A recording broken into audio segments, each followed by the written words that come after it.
Ça Ouais, ça va. Tu voulais voir le château, il paraît. Ouais, C'était pas prévu, mais... Non, merci. Bienvenue. Bonne installation. Merci beaucoup, Sachi.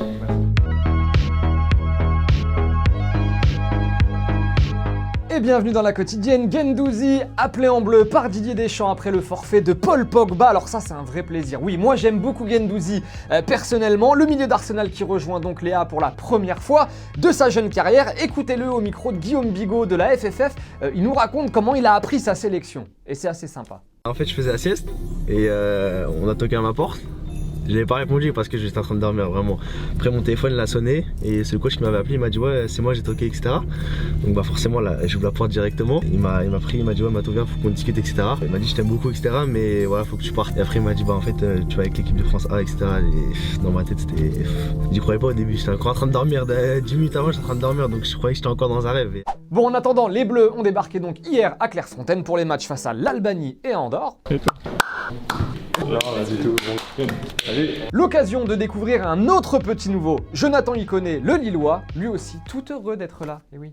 Franchement, c'est incroyable. Je m'y attendais pas, franchement. C'est mon collègue Mike Mignon qui m'en a informé. C'est un rêve de gosse, on va dire. Ça s'est réalisé, j'espère vraiment tout donner et de plus sortir de ce groupe. Et sinon, Didier Deschamps, il est passé en conf hier après-midi, lui. Ça marche?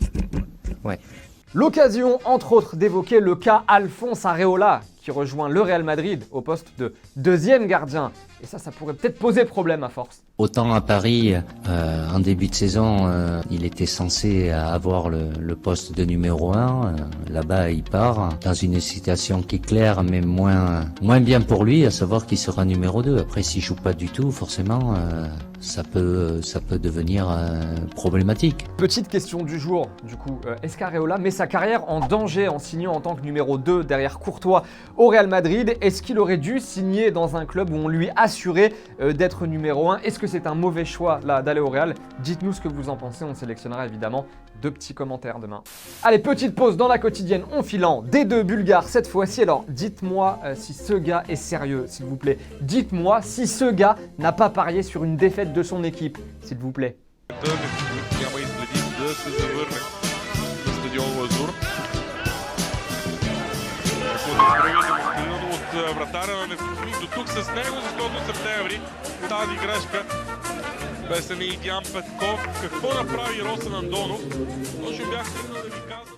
Et au fait, vous êtes au courant?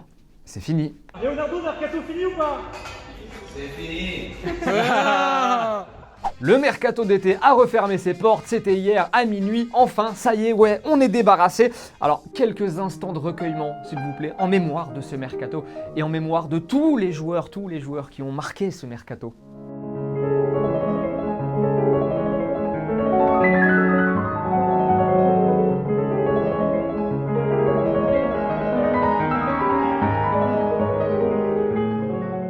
Et du côté de l'OM, ça y est, c'est bon, normalement, le transfert de Valentin Rongier à l'OM devrait se boucler très rapidement, en fait, à l'heure où on se parle.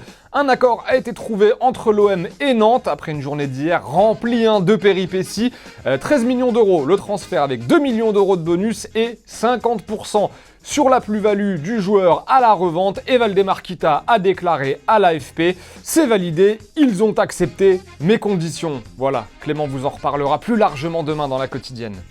Et Icardi, donc on vous en parlait hier, c'est bien un prêt avec option d'achat, une option d'achat qui se lève à 70 millions d'euros.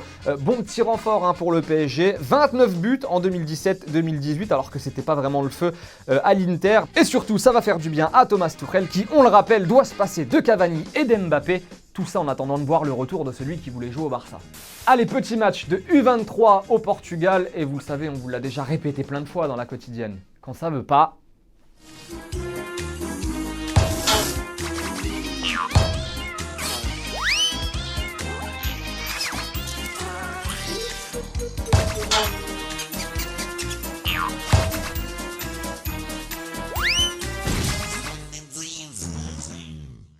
La petite réponse à la question d'hier, nous vous demandions si selon vous l'OM pouvait terminer sur le podium. Les deux commentaires sélectionnés, celui de Robin qui nous dit pas de compétition européenne cette saison avec des joueurs frais pour la Ligue 1, le retour de Thauvin alors que l'effectif est déjà plutôt pas mal. Donc oui, l'OM peut viser le podium. Et Lapin énervé. Alors déjà, Lapin énervé, calme-toi. T'as sûrement un pote qui s'est encore fait écraser sur une rue de campagne, toi. Benedetto est en feu, mais contre des équipes comme Paris, Lyon, Lille ou encore Rennes ou Saint-Etienne. Sauf que l'OM a déjà tapé Saint-Etienne. Et ben il nous dit que l'effectif ne sera pas à la hauteur toute la saison. Donc je ne pense pas, nous dit Lapin énervé.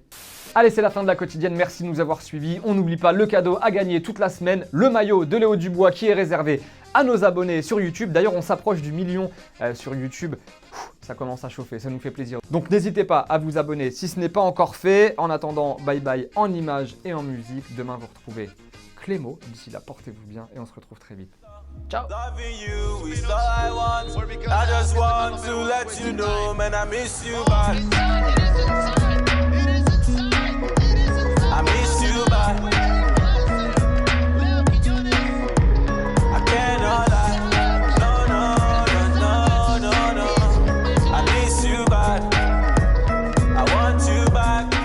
Et n'oublie pas, tu peux cliquer sur le blason Téléfoot là juste à droite pour t'abonner à la chaîne et du coup ne rien rater du contenu exclusif. À la prochaine!